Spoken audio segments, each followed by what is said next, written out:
Hello student, আমরা পড়ছিলাম class ইলেভেনের হাইড্রোকার্বন ইউনিট, যেখানে আমরা অ্যালকিনের বিভিন্ন প্রপার্টি এবং বিভিন্ন রিয়াকশান সম্পর্কে পড়ছিলাম। আগের ক্লাসে আমরা পারক্সাইড এফেক্ট নিয়ে আলোচনা করেছিলাম, যেখানে আমরা মার্কনিকফ রুল, অ্যান্টি মার্কনিকফ রুল সম্পর্কে জেনেছি। আজ আমরা অ্যালকিনের আরও বিভিন্ন রিয়াকশান সম্পর্কে জানবো। তো প্রথম যে রিয়াকশানটা আজকে আমরা জানবো সেটা হচ্ছে সালফিউরিক অ্যাসিড সংযোজন। ঠিক আছে, তারপরে আমরা আছে হাইড্রেশন পড়বো, হাইড্রোবোরেশন, অক্সিমার্কিউরেশন, ডিমার্কিউরেশন। ঠিক আছে, তারপরে আছে ওজোনালিসিস। এগুলো আমরা আস্তে আস্তে আলোচনা করব। ঠিক আছে, তো আজকে যেটা সবার প্রথমে আলোচনা করবো সেটা হচ্ছে সালফিউরিক অ্যাসিড সংযোজন। তো সবাই হেডিং দাও। তো সবাই হেডিং দিয়েছো, সালফিউরিক অ্যাসিড সংযোজন। দেখো, যে সমস্ত অ্যালকিন সমূহ আমরা পড়ছি সেই সমস্ত অ্যালকিন সমূহ শীতল ও গাঢ় সালফিউরিক অ্যাসিডের সাথে বিক্রিয়া করে অ্যালকিল হাইড্রোজেন সালফেট একটা অজৈব এস্টার তৈরি করে। ঠিক আছে, দেখো আমরা একটা অ্যালকিন নিচ্ছি, আর সিএইচ ডবল বন্ড সিএইচ আর। ঠিক আছে, এটা অবশ্যই সিমেট্রিক্যাল অ্যালকিন নিয়েছি এখানে। এর সাথে যোগ করবো কি আমরা H2SO4। ঠিক আছে, মানে কি এটা একটা যোজক, এটা যুক্ত হবে এর সাথে। এবং H2SO4 যেটা আছে সেটাকে আমরা এই হিসেবে লিখবো HSO3H, H2SO4, HSO3H। আচ্ছা, তাহলে একটা অক্সিজেন কম আছে এখানে, একটা অক্সিজেন এভাবে থাকবে OSO3H। ঠিক আছে, তাহলে এটা হলো আমাদের সালফিউরিক অ্যাসিড। এটাকে বলা হয় যোজক অ্যাকচুয়ালি। ঠিক আছে, এটা যুক্ত হবে আমাদের অ্যালকিনের সাথে। তাহলে দেখো, যেটা তৈরি হবে সেটা হচ্ছে আর, এই যে ডবল বন্ড আছে অ্যালকিনের, এই ডবল বন্ডটা ভাঙবে, ভেঙে আর সিএইচ এর সাথে একটা হাইড্রোজেন যুক্ত হবে। এই যে হাইড্রোজেনটা আছে সেটা যুক্ত হবে এখানে CH2 সিঙ্গেল বন্ড সিএইচ আর। আর যে OSO3H গ্রুপ আছে সেটা এর সাথে যুক্ত হবে OSO3H। ঠিক আছে, এবং এটা যেহেতু আমরা সিমেট্রিক্যাল অ্যালকিন নিয়েছি সেই জন্য এখানে কোনো মার্কনিকফ বা অ্যান্টি মার্কনিকফের কোনো গল্প আসবে না। ঠিক আছে, কারণ মার্কনিকফের রুল বা অ্যান্টি মার্কনিকফ রুল কখন প্রযোজ্য হবে, যদি সে অ্যালকিনটা অবশ্যই আনসিমেট্রিক্যাল হয়, বা যে যোজকটা যুক্ত হবে সেটাও যদি আনসিমেট্রিক্যাল হয়। ঠিক আছে, তো যেহেতু আমরা অ্যালকিনটা সিমেট্রিক্যাল নিয়েছি সেহেতু কোনো প্রশ্ন উঠবে না যে কোনো একটা জায়গায় যুক্ত হয়েছে। কিন্তু যদি আমাদের অ্যালকিনটা আনসিমেট্রিক্যাল হয় তাহলে কী হবে? তাহলে দেখো, এটা আমাদের কি তৈরি হলো না, alkyl hydrogen sulphate. Alkyl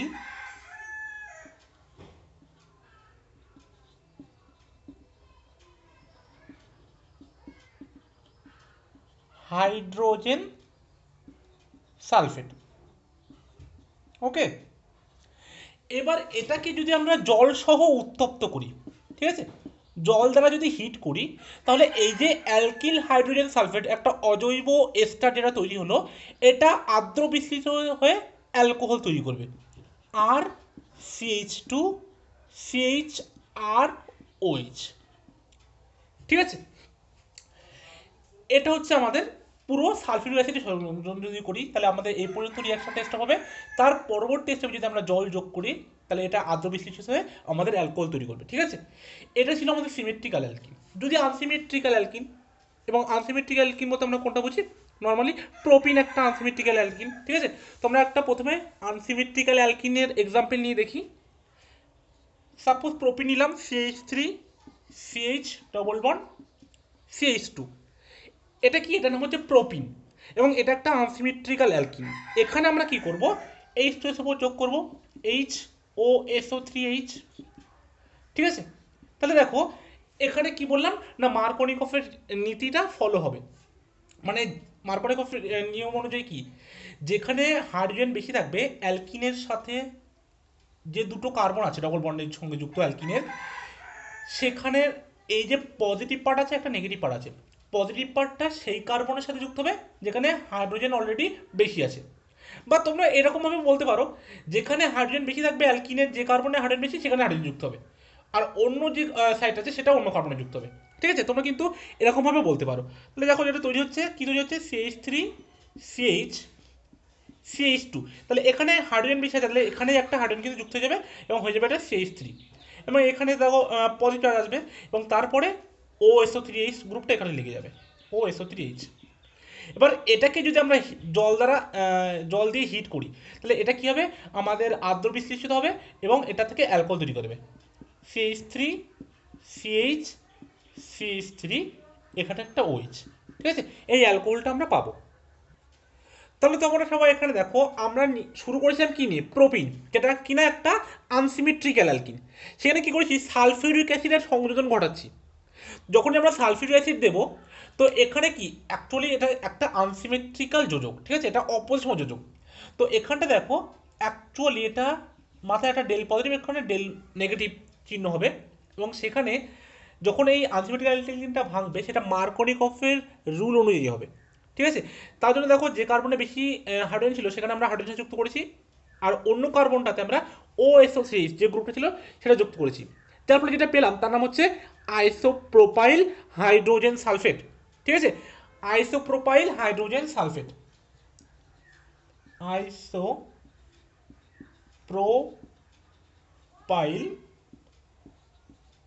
hydrogen sulphate. এটাকে যদি আমরা জল দ্বারা হিট করি, তাহলে এটা আদ্র বিশ্লেষিত হয়ে আমাদের অ্যালকোহল তৈরি করবে, যে অ্যালকোহলটার নাম হচ্ছে আইসোপ্রোপাইল অ্যালকোহল, ঠিক আছে। কি বললাম, আইসোপ্রোপাইল অ্যালকোহল।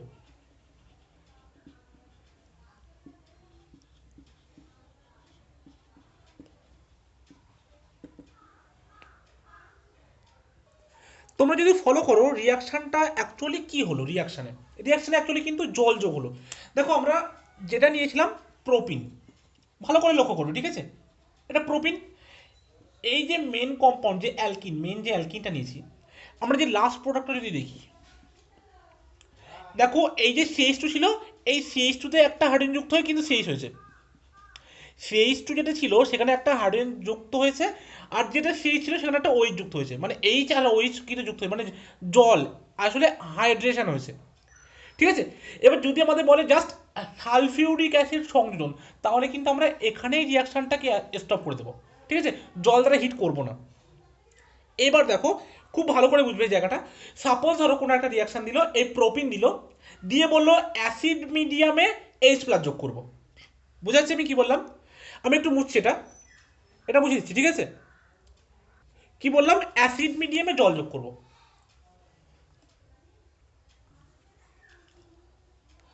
যদি আমরা রিয়াকশনটা এরকম দেখতাম, H+ in presence of H2O, ঠিক আছে। এবার H+টা যে কোনো অ্যাসিড হতে পারে, ঠিক আছে, আমরা বলেছি জাস্ট অ্যাসিডিক মিডিয়ামে জল যোগ করব। তাহলে কি হতো, তাহলে কিন্তু ডাইরেক্ট এটা দেখাতাম, এখানে কিন্তু রিয়াকশনটা আসতো না, ঠিক আছে। যদি বলতো যে শুধুমাত্র H2SO4 দিয়েছি, তখন কিন্তু আমাদের এই স্টেপটা হতো, তারপরে জল দিলে তারপরে স্টেপ। জাস্ট যদি নর্মালি বলে জল যোগ করতে ইন প্রেজেন্স অফ H+, মানে অ্যাসিডিক মিডিয়ামে জলের সংযোজন, তখন যেটা হাইড্রেশন, তখন আমরা এটাকে বলবো হাইড্রেশন, হাইড্রেশন, ঠিক আছে, জল সংযোজন। এখানেও কিন্তু জল সংযোজন হচ্ছে, কিন্তু প্রথমে H2SO4 দিয়েছি, গিয়ে এখানে এটা যুক্ত হয়েছে, তারপরে H2 দ্বারা হিট করলে এর আদ্য বিশ্লেষণ ঘটে, তারপরে কিন্তু আমরা অ্যালকোহলটা পেয়েছি। আর এখানে যখন H+ in presence of H2O, তাহলে ডাইরেক্ট কিন্তু আমাদের এই অ্যালকোহলটা পাবো, ঠিক আছে। অ্যাকচুয়ালি দুটোই একই স্টেপ, কিন্তু দুটো সেম রিয়াকশন, দুটোই ফাইনাল প্রোডাক্ট হিসেবে আমরা অ্যালকোহল পাচ্ছি, এবং জলের সংযোজন হচ্ছে, জল সংযোজন, ওয়াটার অ্যাডিশন। কারণ অ্যালকিনটা নর্মালি অ্যাডিশন রিয়াকশন বেশি ফলো করে, ঠিক আছে। তো দেখো, যখন H2SO4 দিচ্ছি তখন স্টেপটা করবো, যখন H2SO4 না দেবো, জাস্ট বলবো জলকে অ্যাসিডিক মিডিয়ামে সংযোজন করতে, তখন কিন্তু ডাইরেক্ট আমরা এই অ্যালকিন থেকে অ্যালকোহলটা দেখাবো, ঠিক আছে। এবং এটা অবশ্যই দেখছো যে একটা কার্বোক্যাটায়নের মধ্যে দিয়ে যাবে, ঠিক আছে। এটা মুছলাম একটু, আমরা দেখাবো এবার জাস্ট H2SO4 ছাড়া যে কোনো একটা অ্যাসিডিক মিডিয়ামে, ঠিক আছে। সাপোজ ধরো বললো যে জলের সংযোজন ঘটাতে, ঠিক আছে, জল সংযোজন। দেখো, জল সংযোজনটাকে কি বলে, অ্যাকচুয়ালি হাইড্রেশন বলি কিন্তু আমরা, ঠিক আছে, হাইড্রেশন।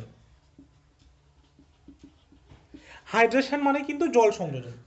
এখানে কি হয়, কোন আমরা একটা অনুঘটক ইউজ করি, ক্যাটালিস্ট, অনুঘটক, ঠিক আছে, ক্যাটালিস্ট মানে হচ্ছে অনুঘটক। অনুঘটক যদি আমরা ইউজ করি এইচ প্লাস, ঠিক আছে, সেটা যে কোনো এইচ প্লাস হতে পারে, ঠিক আছে, মানে মিডিয়ামটা আমাদের অ্যাসিডিক হতে হবে মেইনলি।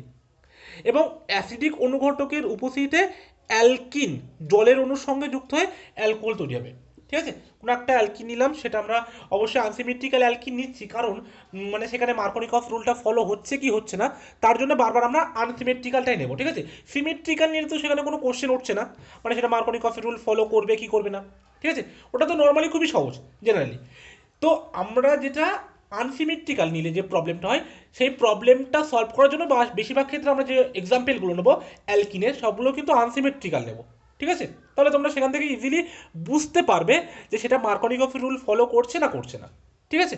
তাহলে আমরা যে কোনো একটা আনসিমেট্রিক্যাল অ্যালকিন হিসেবে প্রথমে সবার আগে প্রোপিনিন নিচ্ছিলাম, CH3 CH1 CH2, ঠিক আছে।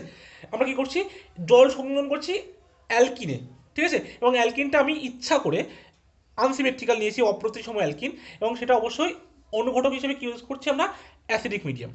তাহলে এখানে যদি আমরা কোনো একটা এইচ প্লাস দিয়ে আমরা জলটা যোগ করি, তাহলে প্রথমে কি হবে দেখো, প্রথমে এই যে পাই বন্ড আছে, এই পাই বন্ডটা এইচ প্লাসকে অ্যাটাক করবে, ঠিক আছে। তাহলে পাই বন্ড যদি এইচ প্লাসকে অ্যাটাক করে, তাহলে আমাদের যেটা তৈরি হবে CH3 CH CH2H। দেখো পাই বন্ডটা এদিকেও শিফট হতে পারতো, এদিকেও শিফট হতে পারতো।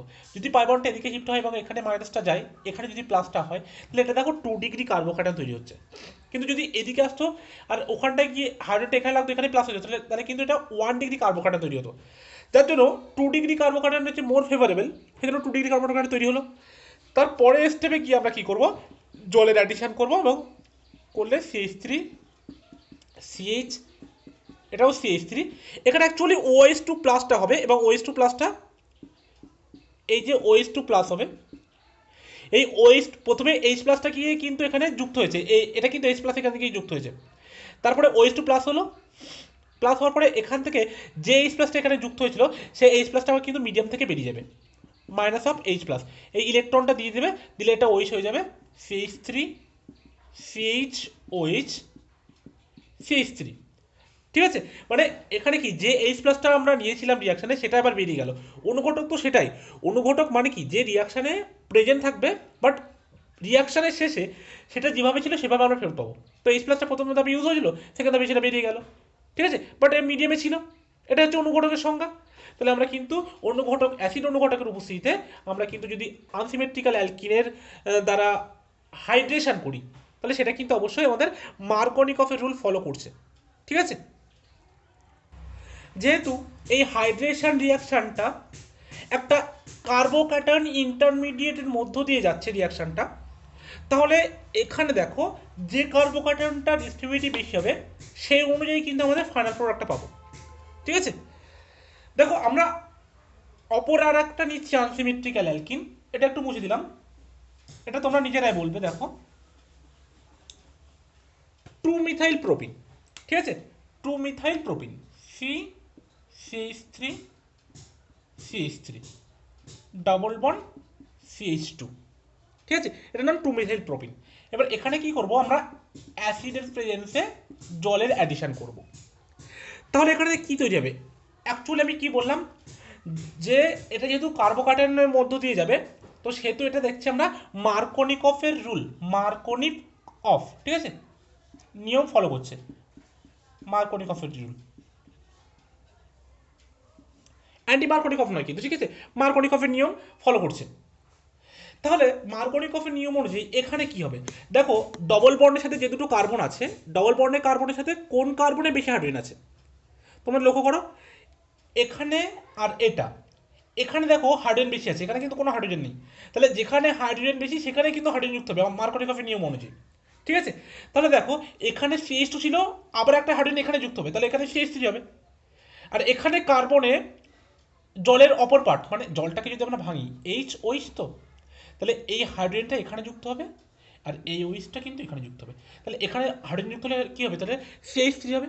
তাহলে আমরা দেখো এই একটা CH3, এই একটা CH3, এটাও CH3, মানে তিনটে CH3 গ্রুপ পাচ্ছি, CH3 হোল 3, আর এই কার্বনের সাথে কি হবে, একটা ওইচ যুক্ত হবে, তাহলে CH3 whole 3 C OH.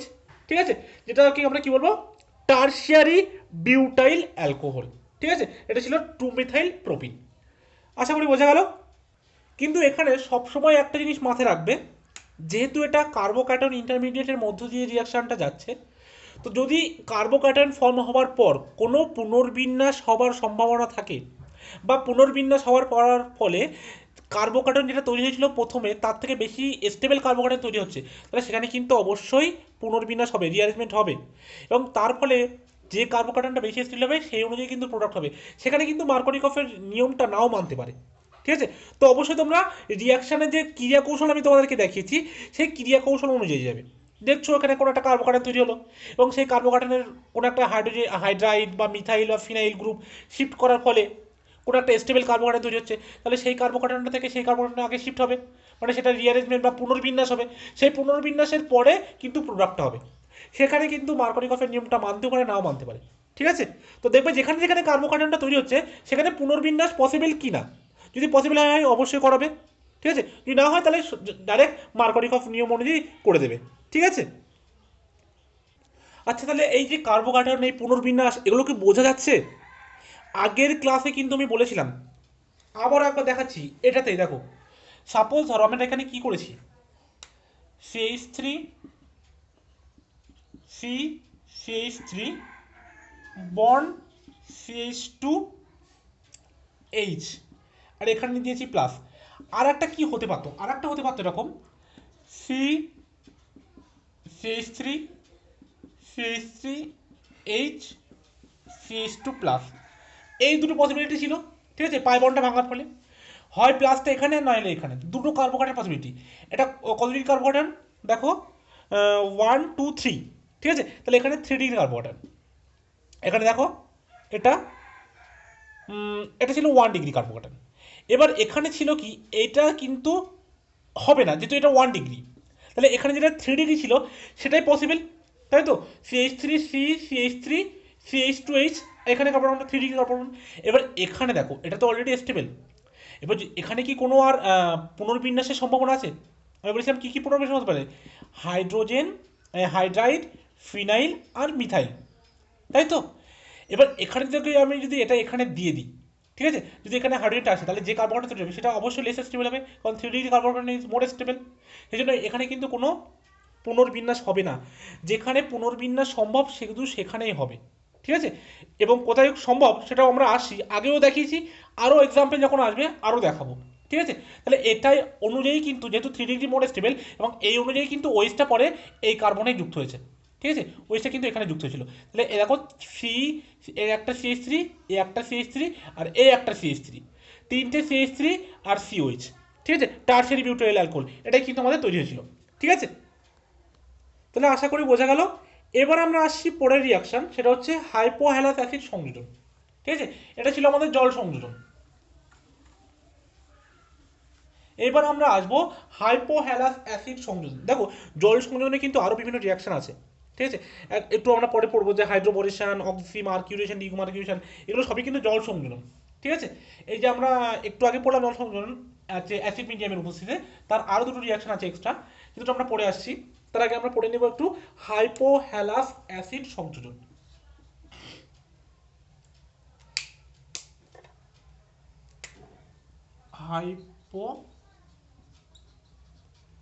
হাইপোহ্যালাস acid সংযোজন। দেখো হাইপোহ্যালাস অ্যাসিড বলতে তোমরা কম বেশি সবাই জানো যে জল আর হ্যালোজেনের প্রেজেন্সে যেটা তৈরি হয়, যেটা ধরো HOH, এগুলোকে x equal to chlorine, bromine ইত্যাদি। ঠিক আছে, HOX এগুলোকে বলা হয় হাইপোহ্যালাস অ্যাসিড। এবার এদের সংযোজন ঘটবে অ্যালকিনের সঙ্গে। ঠিক আছে, মানে জলের উপস্থিতিতে অ্যালকিনের সঙ্গে যখন ক্লোরিন বা ব্রোমিনের বিক্রিয়া হবে, ঠিক আছে, তার ফলে কিন্তু এই HOX যুক্ত হবে, মানে একটা কার্বন দেখা যাচ্ছে ওই যুক্ত হবে, পাশের আর একটা কার্বনে কিন্তু এক্সট্রা যুক্ত হবে। ঠিক আছে, দেখো এগুলোকে কি বলা হয়, এগুলোকে কিন্তু হ্যালোহাইড্রিন বলা হয়। হ্যালোহাইড্রিন মানে দেখাচ্ছে এই যে পাশাপাশি দুটো সন্নিহিত কার্বন আছে, এই সন্নিহিত কার্বন পরমাণুর সঙ্গে একটার সঙ্গে যদি হ্যালোজেন যুক্ত হবে আর একটার সঙ্গে কিন্তু OH যুক্ত হবে, ঠিক আছে? এদের নাম কি বলা হয়? হ্যালোহাইড্রিন, ঠিক আছে? হ্যালোহাইড্রিন, এগুলোকে হ্যালোহাইড্রিন বলা হয়। তাহলে রিয়াকশনটা দেখা যাক পুরো, আমরা রিয়াকশনটা একটা দেখি একটা এক্সাম্পলের সাহায্যে। ধরো আমরা একটা অ্যালকিন নিচ্ছি, ঠিক আছে? সিমেট্রিক্যাল অ্যালকিন নিয়ে শুরু করি আমরা সবার প্রথমে, এবং জেনারেল এক্সাম্পল আর সিএইচ ডবল বন্ড সিএইচ আর, ঠিক আছে? এখানে আমরা কি নেবো? যে কোনো একটা হ্যালোজেন নেবো, ঠিক আছে? সেটা X2 হিসেবে লিখি, আর কি থাকবে? জল, ঠিক আছে? তাহলে কি হবে বলেছিলাম যে না, ডবল বন্ডটা ভেঙে যাবে অ্যালকিনের, আর পাশাপাশি যে দুটো কার্বন আছে একটাতে যুক্ত হবে হ্যালোজেন আর একটাতে যুক্ত হবে হাইড্রক্সিল গ্রুপ, ঠিক আছে? তাহলে বোঝা গেল, প্রথমে আমরা একটা অ্যালকিন নেব, সেখানে জলের উপস্থিতিতে হ্যালোজেনের সংযোজন ঘটাবো, ঠিক আছে? যার ফলে কি হবে? হাইপোহ্যালাস অ্যাসিডের সংযোজন ঘটবে, ঠিক আছে? যেটাকে আমরা বলছি হ্যালোহাইড্রিন, ঠিক আছে? তাহলে আমাদের কি তৈরি হলো? অ্যালকিন থেকে হ্যালোহাইড্রিন, অ্যালকিন থেকে হ্যালোহাইড্রিন। সাপোজ আমরা নিলাম ethylene, CH2 double bond CH2, এসে যোগ করলাম Cl2 in presence of water, মানে কি হবে? CH2 সিঙ্গেল বন্ড CH2, একটাতে OH একটাতে Cl, ঠিক আছে? এটার নাম হচ্ছে আমাদের ইথিলিন ক্লোরোহাইড্রিন, ঠিক আছে? ইথিলিন, ইথিলিন ক্লোরোহাইড্রিন, এটা ছিল ইথিলিন। এই গেল আমাদের হাইপোহ্যালাস অ্যাসিডের সংযোজন। এবার আমরা আসবো হাইড্রোবোরেশন রিয়াকশন, যেটা আমরা ডাইবোরেনের সাথে রিয়াকশন করবো অ্যালকিনের, ঠিক আছে? তো সবাই হেডিং দাও, হাইড্রোবোরেশন রিয়াকশন। তাহলে এটা মুছে দিলাম, ঠিক আছে? হাইপোহ্যালাস অ্যাসিড সংযোজনটা মুছে দিলাম। দেখো এখানে তোমরা একটা কাজ করো, একটা হোমওয়ার্ক তোমাদের দিয়ে দিই। হাইপোহ্যালাস অ্যাসিডের না, যেখানে আমরা হাইড্রেশন রিয়াকশন করেছিলাম এবং বলেছিলাম যদি পুনর্বিন্যাস পসিবল হয় সেখানে কিন্তু মার্কনিকফের নিয়মটা খাটবে না, তারই একটা এক্সাম্পল আমরা দিচ্ছি, মানে এটা হোমওয়ার্ক তোমরা করে দেখাবে, দেখবে এখানে কিন্তু মার্কনিকফের নিয়ম খাটছে না, ঠিক আছে? CH3 সি CH3, এখানেও একটা CH3 bond CH double bond CH2। এক্ষেত্রে যদি আমরা হাইড্রেশন করি অ্যাসিডিক মিডিয়ামে, তাহলে প্রোডাক্টটা কি মার্কনিকফের নিয়মটা ফলো করছে না, করছে না, ঠিক আছে? অবশ্যই দেখবে যে এখানে প্রথমে যে কার্বোকাটায়নটা তৈরি হবে তার থেকে এখানে অন্য একটা মানে মিথাইল গ্রুপ শিফট হওয়ার পর, ঠিক আছে? বা কোনো একটা শিফটিং হবে, যে শিফটিংয়ের পর যে কার্বোকাটায়নটা তৈরি হবে প্রথমের থেকে সেটা বেশি স্টেবল, যার ফলে সেটা পুনর্বিন্যাস হবে সেখানে, ঠিক আছে? তো তোমরা করে দেখবে এবং কি হয় ফাইনাল প্রোডাক্ট, এবং সেটা মার্কনিকফের রুলটাকে ফলো করছে কি করছে না অবশ্যই আমাকে কমেন্টে জানাবে, ওকে? আর সাথে আরও একটা তোমাদেরকে দিয়ে দিচ্ছি, যেটা নর্মাল রিয়াকশান হবে, মানে এটাও হাইড্রেশন, বাট এটা মার্কনিকফের নিয়মটাকে ফলো করবে। মানে আমি তোমাদেরকে বলতে চাইছি, যদি মার্কনিকফের নিয়ম আর রিয়াকশানের ক্রিয়া কৌশল, বিক্রিয়ার ক্রিয়া কৌশল, এই দুটোর মধ্যে প্রতিযোগিতা হয়, তাহলে কাকে তোমরা বেশি প্রায়োরিটি দেবে? অবশ্যই বিক্রিয়ার ক্রিয়া কৌশলকে, কার্বোক্যাটায়নটা কোনটা বেশি স্টেবিলিটি পাচ্ছে, ঠিক আছে? তার উপর তোমরা কিন্তু বেশি গুরুত্ব দেবে। তাহলে এই দুটো হোমওয়ার্ক কিন্তু তোমাদের থাকলো, এই দুটো কিন্তু অবশ্যই করবে। এটা ছিল দুটোই হাইড্রেশন, জল সংযোজনের বিক্রিয়া, ঠিক আছে? আর হিন্টসে তোমাদের দিয়ে দিচ্ছি, দেখবে এখানে তোমার মার্কনিকফের নিয়মটা ফলো হচ্ছে না, কিন্তু এখানে মার্কনিকফের নিয়মটা ফলো হচ্ছে, ঠিক আছে? তো এটা তাহলে এবার মুছে দিলাম, এবং তোমরা সবাই হেডিং দেবে হাইড্রোবোরেশন রিয়াকশন, ঠিক আছে? তো সবাই হেডিং দাও হাইড্রোবোরেশন। দেখো হাইড্রোবোরেশন মানে কি? হাইড্রোবোরেশন মানে এখানে আমাদের যে রিয়াকশনটা হবে সেটা ডাইবোরেন, B2H6, এটার নাম কি?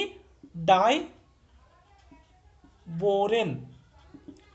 ডাইবোরেনের সাথে কিন্তু বিক্রিয়াটা হবে অ্যালকিনের, এবং অ্যালকিনের সঙ্গে এই ডাইবোরেনের বিক্রিয়ায় ট্রাই অ্যালকিল বোরেন উৎপন্ন হয়, এবং সেটা কিভাবে হয় সেটা দেখাচ্ছি। দেখো সবার প্রথমে দেখো, আমি একটা লিখছি CH3 CH double bond CH2, ঠিক আছে? এখানে কিন্তু আমরা সব সময়ই আনসিমেট্রিক্যাল অ্যালকিনটাই লিখছি, ঠিক আছে? এবং তার কারণটা তোমরা নিশ্চয়ই বুঝতে পারছো যে আমরা সবসময় দেখবো যে এটা যখনই দুটো পজিটিভ পার্ট আর নেগেটিভ পার্ট আসবে, সেই পজিটিভ আর নেগেটিভ পার্টের ক্ষেত্রে যদি আনসিমেট্রিক্যাল অ্যালকিনটা ইউজ করি তাহলে আমরা বুঝতে পারবো সেখানে মার্কোনিকফ না অ্যান্টি মার্কোনিকফ ইউজ হচ্ছে। তো এখানে প্রথমে বলে দিই যে এটা অবশ্যই অ্যান্টি মার্কোনিকফ রুলটাকে ফলো করবে এবং কীভাবে করবে সেটা দেখাচ্ছি। আমরা কি ইউজ করছি না, প্রথমে ইউজ করছি ডাইবোরেন B2H6, ঠিক আছে, এবং সাথে ইউজ করছি টেট্রাহাইড্রোফিউরান, ঠিক আছে, THF, যার স্ট্রাকচারটা হচ্ছে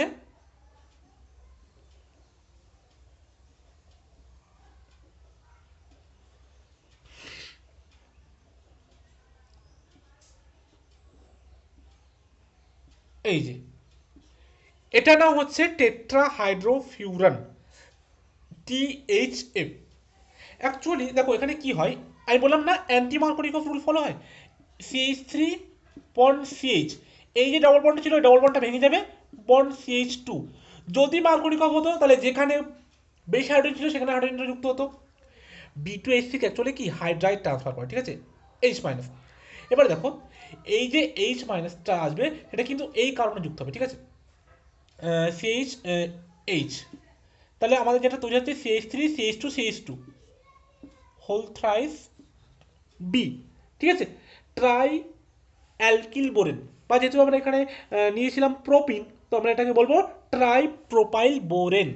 এটাকে আমরা কিন্তু এভাবে লিখতে পারি CH3 CH2, ঠিক আছে, ট্রাই প্রোপাইল বোরেন, ঠিক আছে, ট্রাই প্রোপাইল বোরেন তৈরি হবে। এরপর যদি আমরা এটাকে অক্সিডেশন করি, এখানে কিন্তু আমাদের হাইড্রোবোরেশন কমপ্লিট, এটা কিন্তু হাইড্রোবোরেশন হয়ে গেল। এবার যদি আমরা এটাকে অক্সিডেশন করি, অক্সিডেশনটা করবো কার প্রেজেন্সে না H2O2 বেসিক মিডিয়ামে in presence of OH minus. তাহলে দেখো OH মাইনাসটা কোথায় যুক্ত হচ্ছে, CH3 CH2 CH2 OH। তাহলে আমরা যদি এই প্রোডাক্টটা দেখি আর এটা দেখি, তাহলে এই যদি পুরো রিয়াকশনটা দেখি তাহলে এটা হচ্ছে হাইড্রোবোরেশন, এটা হচ্ছে অক্সিডেশন, তাহলে এটাকে পুরোটাকে আমরা বলতে পারি হাইড্রোবোরেশন অক্সিডেশন অ্যাকচুয়ালি, ঠিক আছে। তাহলে হাইড্রোবোরেশন হলো প্রথম স্টেপে, সেকেন্ড স্টেপে যখন আমরা অক্সিডেশন করছি ওইটা যুক্ত হচ্ছে এখানে, ঠিক আছে। অ্যাকচুয়ালি কি হচ্ছে, অ্যাকচুয়ালি দেখো এখানে যুক্ত হচ্ছে OH, এখানে যুক্ত হচ্ছে H, মানে কি এটা অবশ্যই অ্যান্টি মার্কোনিকফ নিয়মটাকে ফলো করছে।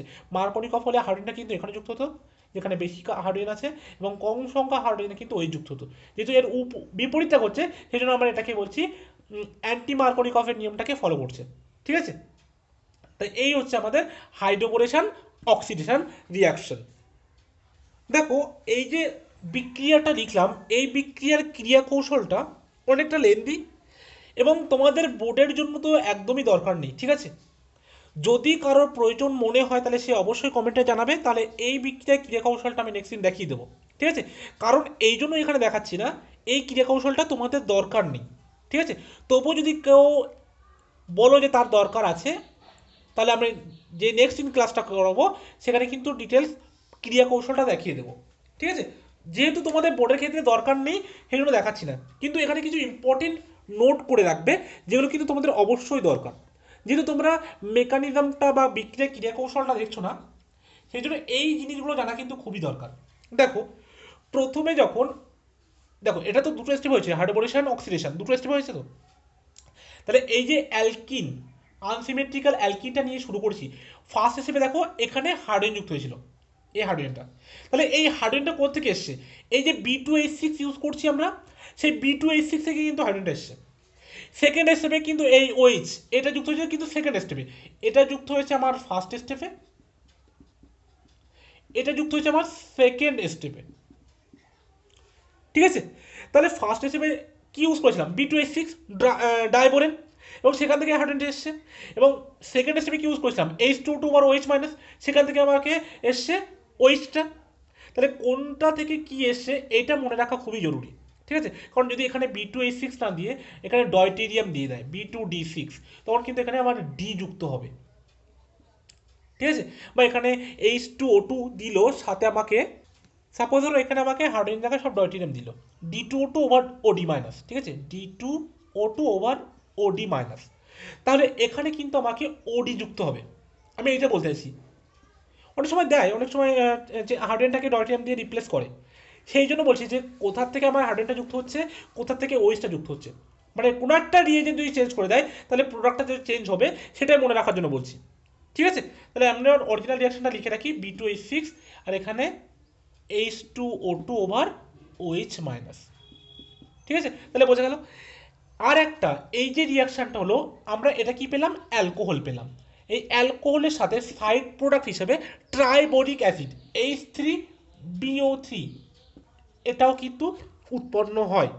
এই যে অ্যালকোহল পেলাম, অ্যালকোহলের সাথে ট্রাইবোরিক অ্যাসিডও উৎপন্ন হয় H3BO3, এটাও কিন্তু মনে রাখবে।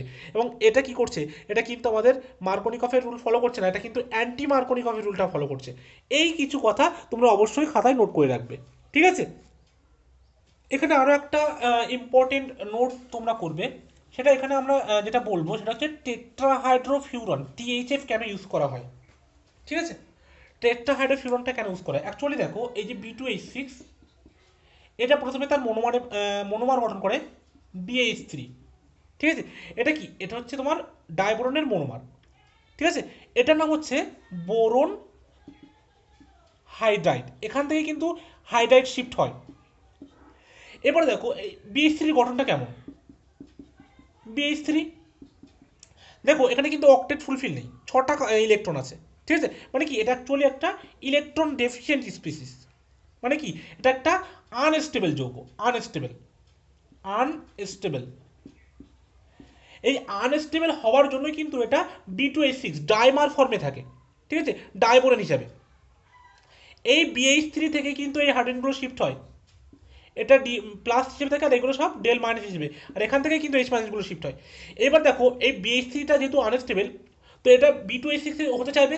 এবার B2H6 যাতে না হয় তার জন্য কিন্তু আমাদের এই টেট্রাহাইড্রোফিউরনটি ইউজ করা হয়। অ্যাকচুয়ালি ফিউরনটা কি, টেট্রাহাইড্রোফিউরন পড়ার আগে আমরা আগে ফিউরন জিনিসটা কি দেখি।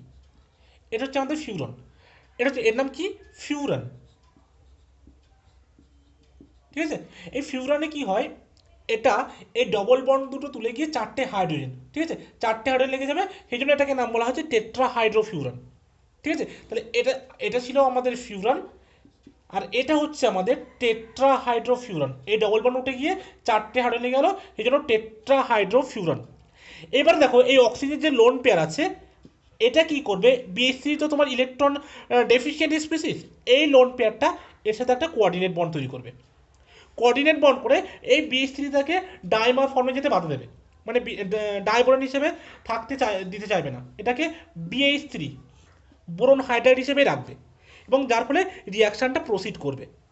ঠিক আছে, এই BH3টা থেকে এবার কি করে, প্রত্যেকবার এক একটা করে হাইড্রোজেন যাবে। ধরো এটাকে আমি এভাবে লিখতে পারি BH2H, এখান থেকে H মাইনাস যাবে আর B প্লাসটা থাকবে। একবার প্রথমে H মাইনাস যাবে, আবার তারপরে একটা H মাইনাস, আবার একটা H মাইনাস, এভাবে কিন্তু গিয়ে ট্রাইঅ্যালকিল বোরেন। ঠিক আছে, মানে 3টে হাইড্রোজেন চলে যাবে, এবং আমরা দেখেছিলাম যে ট্রাইঅ্যালকিল বোরেন উৎপন্ন হচ্ছিল। ঠিক আছে, তাহলে টেট্রাহাইড্রো THF এর কাজটা কি, THF এর কাজটা হচ্ছে আমাদের যে বোরন হাইড্রাইড আছে সেই বোরন হাইড্রাইডটাকে এই ফর্মে রাখা, নাকি ডাইমার রূপে আসতে দেওয়া। ঠিক আছে, B2H6টাকে BH3 ফর্মে রাখার জন্য কিন্তু আমাদের টেট্রাহাইড্রোফিউরনটা কাজে লাগে। ঠিক আছে, তাহলে মনে থাকবে যে কেন টেট্রাহাইড্রোফিউরন ইউজ করা হয়। তাহলে আজকে এই পর্যন্ত থাকছে। নেক্সট দিন আমরা আরও কিছু রিয়াকশন আছে অ্যালকিনের, অল্প কটা আছে, একটা কিংবা দুটো, সেই দুটো আমরা নেক্সট দিন কমপ্লিট করবো। ঠিক আছে, আজকে অলরেডি অনেকটা টাইম হয়ে গেছে। So thank you so much, thanks a lot.